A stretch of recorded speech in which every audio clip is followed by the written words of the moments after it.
ಮತ್ತು ಅದೇ ಕಾಲಕ್ಕೆ ವಿರೋಧಿಗಳಿಗೂ ಸಹಿತ ವಿರೋಧ ಪಕ್ಷದವರು ಸಹಿತ ಒಗ್ಗೂಡಿಗೆ ಒಂದು ಅವಕಾಶ ಅನ್ನೋದನ್ನು ಸಹಿತ ಮರಿಲಾರದ ಈ ದಿಶೆಯಲ್ಲಿ ಎಲ್ಲರೂ ಒಗ್ಗಟ್ಟಾಗಿ ಹೋರಾಟ ಮಾಡಿದ್ರೆ ಶಿಕ್ಷಣ ರಂಗದಲ್ಲಿ ಏನಾದರೂ ಬದಲಾವಣೆ ಆಗಬಹುದು ಅನ್ನುವಂಥ ಮಾತುಗಳ ಈ ಸಂದರ್ಭ ನೆನಪಿಸ್ತಾ ಒಟ್ಟಾರೆಯಾಗಿ ಜೂನ್ 6 ಭಾರತದ ಇತಿಹಾಸದಲ್ಲಿ ಹೊಸದಾದ ಏನಾದರೂ ಒಂದು ಏನಪ್ಪ ಅಂತಂದ್ರೆ ಭವಿಷ್ಯವನ್ನು ಬರಿಬೋದು ನಮ್ಮ ವಿದ್ಯಾರ್ಥಿಗಳಿಗೆ ಅನ್ನೂ ಸಹಿತ ಇವತ್ತು ನಡೀತಾ ಇದೆ. ನೋಡೋಣ ಏನು ಮಾಡ್ತಾರೆ ಮೋದಿಯವರು, ಇದನ್ನು ಯಾವ ರೀತಿಯಾಗಿ ಎದುರಿಸ್ತಾರೆ. ಯಾಕಂದ್ರೆ ಆಲ್ರೆಡಿ ಅವ್ರಿಗೆ ಅನುಭವದ ಈ ದೇಶದಲ್ಲಿ ದೊಡ್ಡ ಮೂಮೆಂಟ್ ಆಗಿತ್ತು ರೈತರದು. ಆ ಮೂಮೆಂಟನ್ನು ಸಹಿತ ಸ್ತಬ್ಧ ಮಾಡೋ ಪ್ರಯತ್ನ ಮಾಡಿದರು. ಅದರ ಕೊನೆಗೆ ಅವರು ಸೋತಿದ್ರು ಅನ್ನೋದು ಗಮನಿಸಬೇಕು. ಆದರೂ ಸೋತರು ಸಹಿತ ಕಳೆದುಕೊಂಡಿರಲಿಲ್ಲ, ಮತ್ತೊಮ್ಮೆ ಪಡ್ಕೊಂಡ್ರು. ಆ ಮತ್ತು ಬೇರೆ ಏನಿದ್ರೆ ದೀಪಿಕೆ ಮಾತ್ರ ಇವತ್ತು ಒಬ್ಬ ಯುವಕರಲ್ಲಿ ಹೀರೋ ಆಗಿದ್ದಾರೆ. ಅವ್ರು ಬರ್ತಾಯಿದ್ದಾರೆ ಜೂನ್ 6.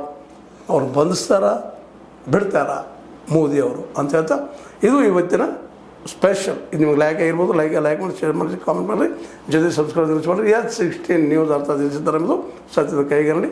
ವಂದನೆಗಳು. ಆತ್ಮೀಯ ಸಾರ್ವಜನಿಕರಲ್ಲಿ H16 ಅರ್ಥಾತ್ ಸೀತಾರಾಮದಿಂದ ಒಂದು ಮನವಿ. ಈ ಸಂಸ್ಥೆ ಭ್ರಷ್ಟಾಚಾರ, ಅನ್ಯಾಯ, ಅತ್ಯಾಚಾರಗಳಿಂದ ನೊಂದವರ ವೇದಿಕೆ. ಅನ್ಯಾಯಕೋರರ, ಭೂಗಳ್ಳರ, ನಶಾ ಸಾರಾಯಿ ಮಾಫಿಯಾಗಳ ವಿರುದ್ಧದ ಧ್ವನಿ. ರೈತರ, ಕೂಲಿಕಾರ, ಕಾರ್ಮಿಕರ, ಬಿದ್ದ ಸಮುದಾಯ ಜನರ ಧ್ವನಿ.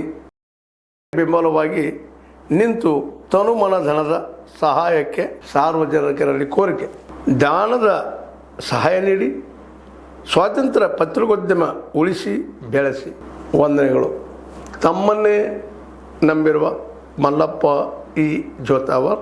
ಈ ಕೆಳಗಿನ QR ಸ್ಕ್ಯಾನ್ ಮಾಡಿ ಅಥವಾ ಈ ನಂಬರ್ ಅಂದರೆ 7411402405ಗೆ ಇಲ್ಲ 9686864852ಗೆ ನೀವು ಫೋನ್ಪೇ ಮಾಡಿ, Paytm ಮಾಡಿ ಅಥವಾ ಇನ್ನಾವುದೇ ಮಾಧ್ಯಮದಿಂದ ಗೂಗಲ್ ಮೂಲಕ ಸಹಾಯ ಮಾಡಿ ಈ ಪ್ರಾಮಾಣಿಕ ಪತ್ರಿಕೋದ್ಯಮವನ್ನು ಉಳಿಸಿ ಅಂತ ಮತ್ತೊಮ್ಮೆ ಮನವಿ.